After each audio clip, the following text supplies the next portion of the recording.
Hello, my name is Brittany Milliron, and I decided to do my project on the neurobiology of monogamy. And what I found out was that the neuropeptide oxytocin is a key component of the chemistry involved in love between humans or mammals. This helps in establishing and maintaining relationships between bonds. And then, although oxytocin plays a large role in love, there are still many other components that are involved in loving others. According to the article, The Biochemistry of Love, an Oxytocin Hypothesis by Sue Carter and Stephen Porges, it states that the systems necessary for reciprocal social interactions involve extensive neural networks through the brain and autonomic nervous system that are dynamic and constantly changing during the lifespan of an individual. And this can be found on page 13 and 14. Oxytocin receptors adapt and change throughout different life experiences, and oxytocin helps in creating bonds in mother and children, mother and partner, and other bonding in life that is beneficial and important. Vasopressin, along with oxytocin, both play a part in aggression towards outsiders in mating pairs. This plays a part in the monogamous characteristics of relationships. The biology of love is plastic and can change with time or change from pre-exposed condition based on past experiences or early experiences in life. For example, if a child is in a traumatic situation, this can change how they approach love on a chemical level, releasing different amounts of these chemicals that are involved. Both oxytocin and vasopressin are peptides, and they are created from genes that are on the same chromosome. Both of these peptides play an important role and share functions, but they are different. They work together through interaction, which allows the behaviors and actions in humans which they describe as love. Two chemicals, these two, both made in the brain's pituitary gland, have been found to play key roles in social behavior. And throughout my research, I found that most of the studies in regards to monogamy in mammals, there was a prairie vole that was studied with the scientific name of Microtus ochrgaster, and this was because they had the most similarities to humans with what chemicals were produced. And so oxytocin and vasopressin work together, and they influence the behavior of the mammal they are present in.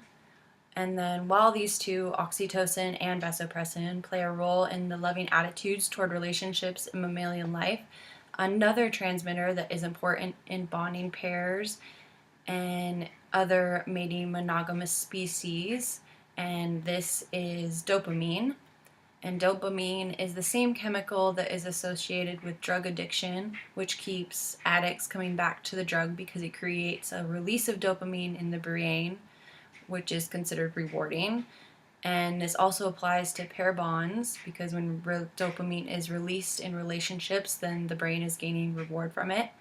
And only 3 to 10% of mammalian species form lifelong pair bonds. And when higher oxytocin receptors are present along with the dopamine, there is a higher chance of pair bonding for a long period of time in a species. Pair bonding formation also relies on two different dopamine receptors, which are receptor D1 and D2. D2 is responsible for the initial pair bonding formation, and the D1 receptor for blocking. This means that after a nuptial or sexual encounter, the D1 receptor prevents bonded males from straying to other females. And the release of dopamine after a sexual encounter with a partner is a type of reward learning within the brain that helps in solidifying monogamous relationships. A Harvard student, Catherine Wu, who was studying love, states that romantic love can be broken down into 3 categories, which are lust, attraction, and attachment. And each category is characterized by its own set of hormones stemming in the brain.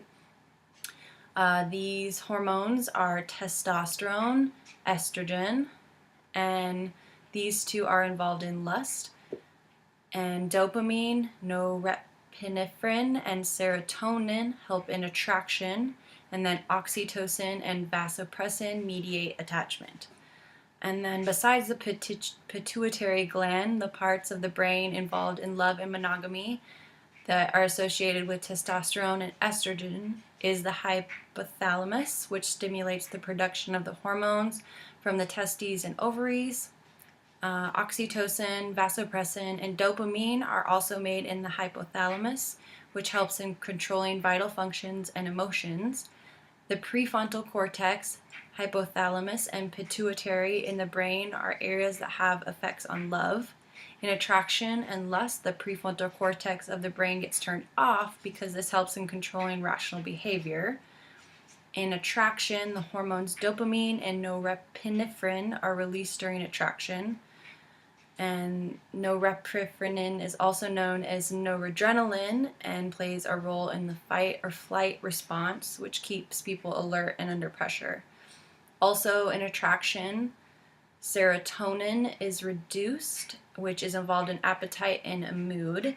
In attachment, oxytocin and vasopressin are released, which aids in parent-infant bonding, mediating friendships, and romantic relationships, including monogamy.